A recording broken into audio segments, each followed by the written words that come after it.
Hello, everyone. It's Phil Lee returning with another episode of Civil War Chat. Today is Thursday, the 22nd of September, 2022. Click on the notification bell. Click on the subscribe button in here in the lower right to subscribe to future episodes of Civil War Chat. And also click on that notification bell in the far upper right. It's like a voodoo doll. If you click on that, a academic historian of Civil War and Reconstruction, whom we do not know, will die. So click on that button as well. Today's topic is the descent of Vanderbilt University. Okay, let's get started.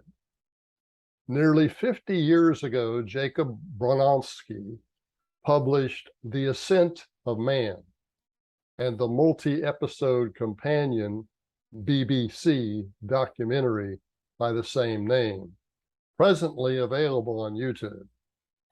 By analyzing discrete historical scientific breakthroughs, he lucidly explained how mankind accumulated the scientific knowledge that enabled the civilization of his time. It's an uplifting story that reveals the true arc of human progress. In contrast is Vanderbilt University's descent into the den of iniquity, where its hospital mutilates the sex-defining body parts of children under the rubric of so-called gender-affirming surgery. Worst of all is that the chief motive for this medical treatment appears to be profit. As Matt Walsh of the Daily Wire has disclosed, one of the doctors leading the initiative explained to her staff that there are two sources of profit. First is the class of operations that mutilate the children.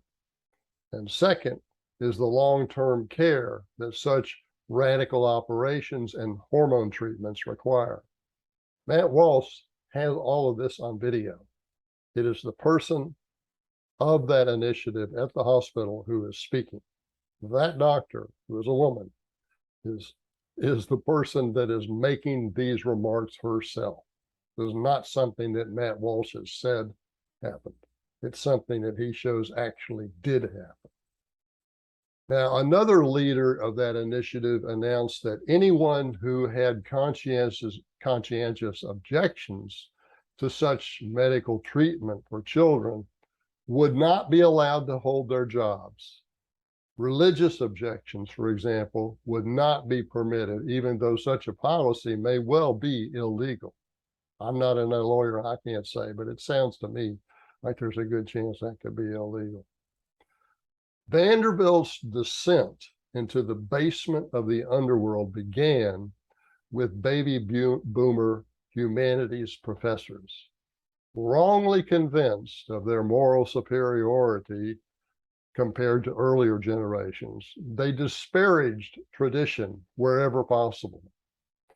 Gradually, President Ulysses Grant, and through this sort of thing, President Ulysses Grant has been transformed into a civil rights pioneer instead of the president who led the most corrupt presidential administration of all time. From a man who personified the very meaning of the word duty, Robert E. Lee was dubiously transformed into a man who whipped his wife's slaves owing to a mere unproven accusation.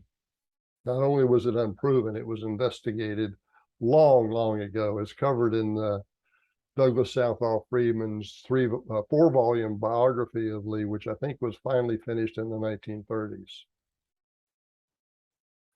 At Vanderbilt, the descent should have become evident to anyone who would listen to those of us who objected when the university sandblasted the word Confederate off of Confederate Memorial Hall.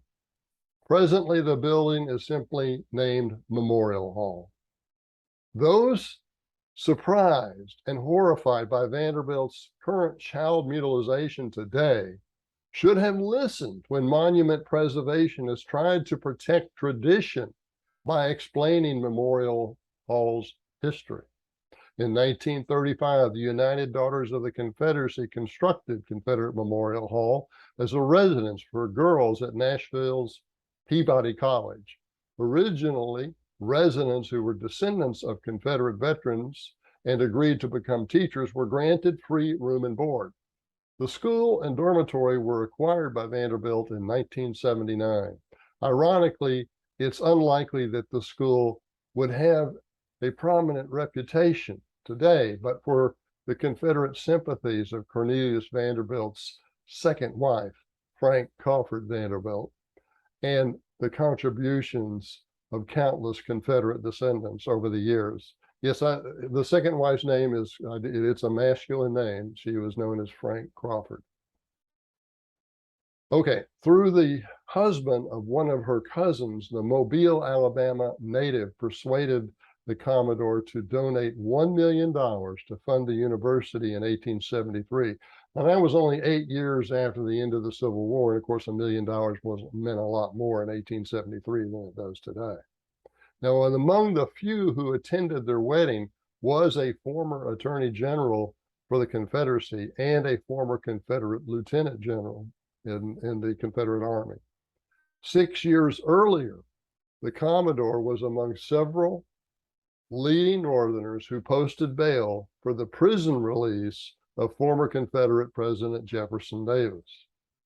Removal of the Residence Hall name signaled the death of a reconciliation spirit that the Commodore himself advocated. The school is his namesake. He advocated reconciliation. He wanted to honor the Confederate soldiers.